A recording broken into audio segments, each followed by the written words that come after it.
So we're here with Mr. Christian Griffin. He got first place last week, and we didn't have a camera, so he wanted to do his winning deck profile. Do you have any notes before we start? Not really. How easy was everybody? Well, when you open up Gundams and Gashidokaros, it's kind of hard not to win, but yeah, it did pretty okay. I played against round 1. I played against Gold Blue Genesis Summoning. Round 2 was Red Blue Military, and then round 3 was Red Blue Military again. How's your Red Blue Military matchup? Good. When you open up Gundam Schrodinger's and Gashidokaros and 1,000-Year Sakuras, yeah, it's amazing. You madman! Wonder what it's like. Huh, Taylor? Ready? Yeah. Oh, screw you. Did you put the fucking fix whatever in there too, so everybody draws cards? So we played 4 of the Gundam. Oh, wait. So you played Apprentice. Yeah. The glare was really bad. We played 4 Gundam. Best card in the deck. Can't beat it. 4 Gash. Too good. 4 of the Aburuma. 4 of the Yaboku. 4 of the Crystals. 4 of the Innovators. 2 Joes. And then for the Legends, we play Koga, and then we play Captain OMG. Generally, these are just, you see these in the early game to see if you can pick up sets like Sakura's or Schrodinger's, so you can just set them for later. But, these are like your end cards that you want to get to. If you can find Schrodinger's or Sakura's later in the turn. They're not big, but, they definitely work. These are like best card in the deck, second best cards in the deck. Because you hit this for like 2, put Zap on top, and murder your opponent's board. There's no reason not to. Innovators, if you're going to innovate anything, you might as well just start stacking Zaps and Schrodinger's back into your deck. So if you mill off Gundams, you can just immediately put them back on board. The best cards to swap with Schrodinger's, like the Sakuras or the Gundams, anything that, is free, not like Gashidokaros or anything, because there's just no point playing them. But those are all like the actual monsters. I mean, it'd be a terrible deck, but still. No, you play Battle with, man.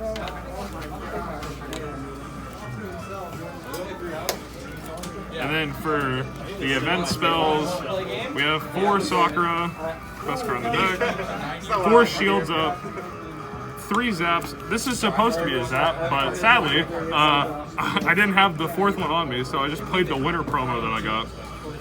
2 of the Grand Rites, 4 Schrodinger's, and then 4 of the Masks. The best card in the deck. When you see this card, you almost always win. I think in like round 1, I milled all 4 of these and still won in the end. Sucks, but it happens.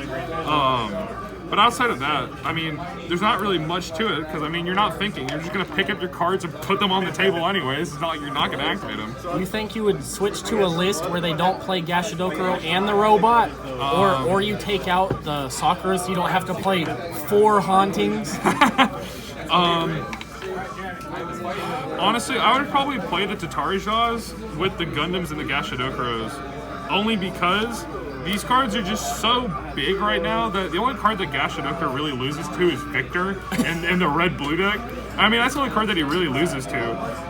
The Gundams are just big anyways, and when you have Schrodinger's and you just mill it off, there's no reason for you not to play something that's 6/6/4. I mean, it's just so big anyways, you might as well.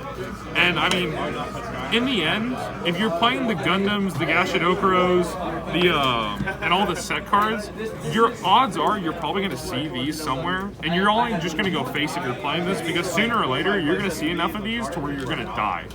So you might as well just, if you're playing Tatarijaws, just go face all the time, and you could win. So Red-Pink-NoThink? Red-Pink-NoThink. I mean, it's the definition of like monkey flip. I mean, there's no reason. In the end, you might as well, if you're gonna play Tatarijaws or you're gonna play Red Pink right now, you might as well just play these, because there's not a really good out to Gashidokuro outside of Victor. Goldizer, the Gundams are just so big that there's not a lot that can get over it outside of the Genesis summoning dragons, they have to commit Kongs in blue, or they have to summon a bunch of the big dark abyssal summoning monsters. You have to summon a bunch of big ones just to get over this 6/6/4 that you just drew and immediately put on the board. So, I mean, most decks cannot beat a Gashadokro or Goldies or plus a Zap. yeah, and I mean, because with all the set monsters you play, you know, there's almost no reason why you shouldn't be seeing Sakuras into Schrodinger's, into Shields, into Thousand Years. And like in the beginning of the game, if I play Red Pink Apprentice, I just take about 7 damage around that. So if I see Schrodinger's, they're live to any extent, and that's because you want to take damage in the end, so you might mill off Gundams, so you can just get through your deck more and more to find the better cards. And I mean, you don't want to take all the damage, but you might as well just take some, so you have a better chance of getting Schrodinger targets. But yeah. Do you have any shout-outs? Shout-outs for Taylor for letting me borrow the deck. Beat him up in finals to get the winter promo. Almost lost because I'm bad. Shout-outs to Game Master for hosting these tourneys. We're in Rowlett, Texas. You know, right outside of all of it. Shout-outs to Zach for getting me into this game. We bought the red-pink starter decks and the blue-gold abyssal summoning, and I whooped him 11 times that night, and he never won a single game. But Gundam's too good.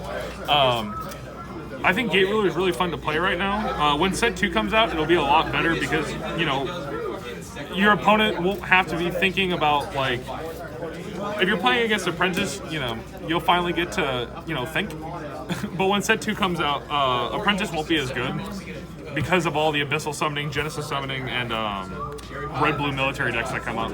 But, yeah, I think, shout-outs to Brandon Nunez also for, you know, going to IHOP with us and just teaching us the game late at night.